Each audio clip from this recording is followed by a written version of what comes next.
Un marché nouveau mais un secteur d'avenir en Guadeloupe.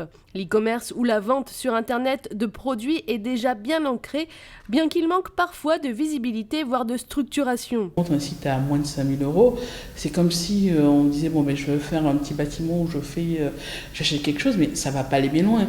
Parce que trop souvent, au niveau de l'investissement du e-commerce, il y a un prorata. C'est-à-dire que si je lève X euros, les plateformes qui marchent, ils ont levé très souvent plus de 200 000 euros.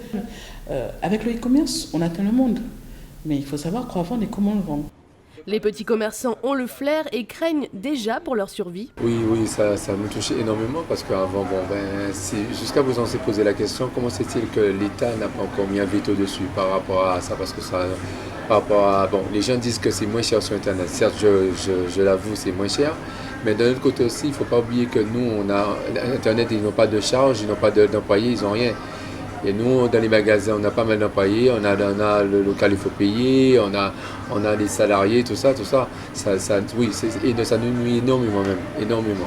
Le e-commerce n'est pas fermé aux petits commerçants, bien au contraire, une passerelle est possible. Si on veut rester sur son territoire, vendre des vêtements, etc., il faut peut-être coupler des stratégies et se faire accompagner.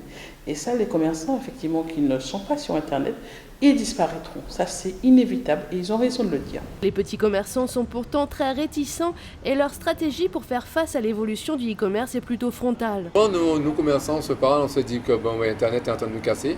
Et si on fait pas attention, et si on crie pas, si on fait pas monter ça jusqu'aux hommes politiques pour voir s'ils peuvent mettre un veto dessus, il faut voir dans 5 à 10 ans, il n'y aura plus de commerçants. Il n'y aura plus de commerçants. Ça sera galère pour les jeunes qui arrivent et nous on peut plus de boulot, quoi.